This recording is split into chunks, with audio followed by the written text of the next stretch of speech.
Hello friends, I am so thrilled today because a few days ago I walked into Toys R Us and found a Neca figure of Batman from Batman Begins. It was totally unannounced, totally out of the blue, and totally worth taking a look at.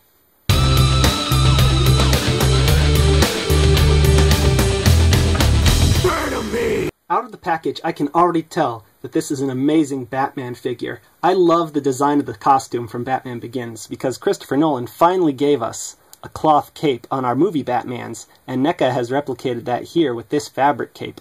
Unfortunately, the arcs at the bottom of the design were a lot deeper in Batman Begins, but that's my only real complaint. I love how thick this cape is. I love that it's made of cloth. It's much more appropriate on this figure than it was on your Michael Keaton figure, Neca. If we lift up the cape, you can see all the details in the back of Batman's armor there, and you can see his belt too, which is really cool. We don't usually get to see that stuff.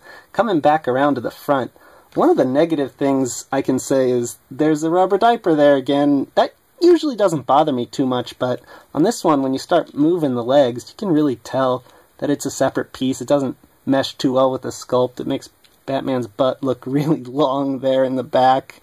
But the sculpt on the boots looks terrific. I love all these little folds. They even sculpted details on the underside. Very good down there. If we move on to the face, that face sculpt definitely looks like Christian Bale, which I really like. But more interesting than that, the ears are rubber, and these little flaps on the bottom are also rubber, yet the head itself is pretty hard, and Neca's done a great job transitioning from the harder plastic to the more rubbery pieces. I love the sculpt on the mouth. It's almost got pores and stubble sculpted in. It looks really good. But if we start talking about the paint, those eyes, they definitely take some getting used to. I think there's too much red in them, but they don't bother me as much as when I saw them in the store. They're just not the best. And another issue with the paint, down here, there are these weird glossy marks on my rubber diaper, which I don't know what they're from, but maybe they have something to do with the glossy paint that they used on the gauntlets and the boots, which looks terrific by comparison, but the paint on the crotch is a bit of a problem. Now let's talk about that articulation. Batman has a ball joint head, but when you move it up or side to side, those tabs on the bottom sort of come out of alignment, so the best pose for it is to just have them down, and then he looks like he's brooding all the time, but he does that anyway, so it's okay. The shoulders are on hinges and swivels, and they were stuck when I got them, and they're still pretty stiff, but they can get up to 90 degrees just great. And while we're talking about the shoulders, that line down there is not a bicep swivel. Even Mattel made that a bicep swivel on their Batman. But it's okay, because NECA's got hinge and swivel elbows and hinge and swivel wrists. There's a diaphragm joint that goes side to side just a bit, back and forth just a bit, but it's really only good for going left and right. There's nothing at the waist. The hips are ball joints that also turn. There are hinge and swivel knees that I wish could bend closer to 90 degrees, but they're alright.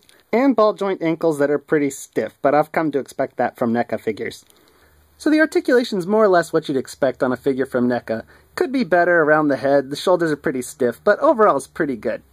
So this Batman's packaging is just like the other DC licensed figures that Neca released unannounced. If I had known that these surprise figures were going to become a regular thing, I would have kept the packaging for the older ones, Neca. But what's interesting about this packaging is notice Batman on the front there. He doesn't really look anything like he looked in Batman Begins, and he doesn't look like the action figure either.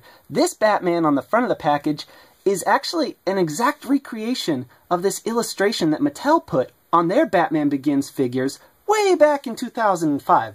So Neca loves to pay homage to figures that are old from companies that are cruddier than they are. On the side, thankfully, we get a picture of the actual figure.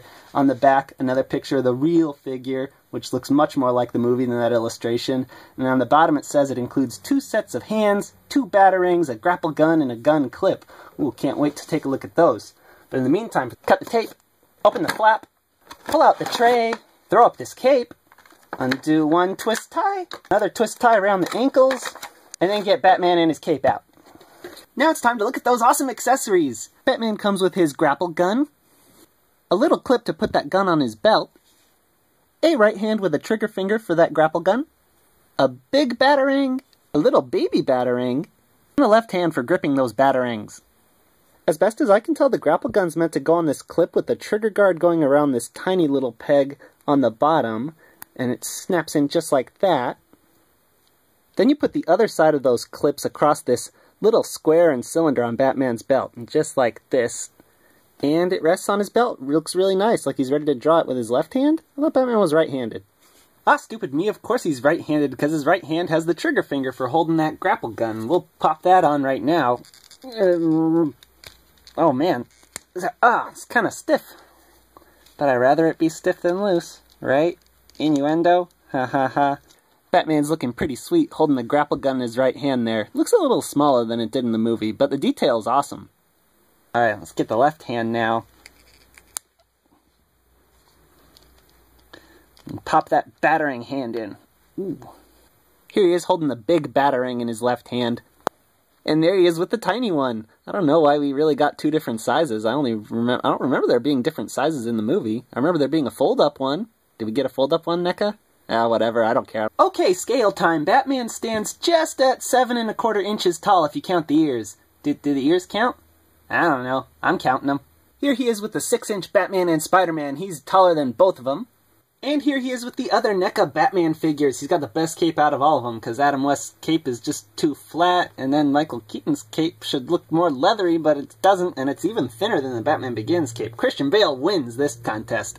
And this is just too cool. Here's the Christian Bale Batman next to Neca's Heath Ledger Joker. They look awesome together. And while we're at it, let's throw in a Neca Harley Quinn figure from Arkham City. Batman is shipping right alongside her, so expect a review of her very shortly. Like really shortly. Like, if you're watching this, it's probably already up. And now here's the comparison I was really eager to make. It's the Mattel Movie Masters Batman Begins figure. I think we all know who's the better figure, but at least Mattel was able to put a bicep joint in there.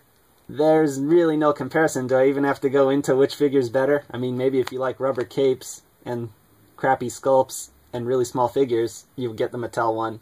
Neca kicks its ass. Get out of here. So what more is there to say about this figure? It's pretty amazing. I mean, it's not perfect. I don't like how Neca put the joint for the head at the bottom of the cowl, so the entire cowl moves when you move the head. I mean, I feel like you could have just put it at the base of the head, and even Mattel kind of did well on that, even though the joints are crappy.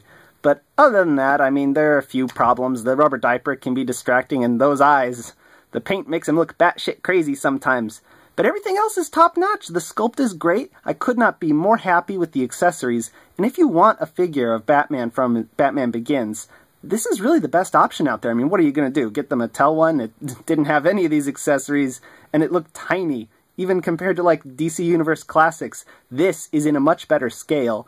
And if you see it on the shelves this holiday, pick it up, because you're not going to get another chance. It's an amazing figure. Well, peace out, YouTube.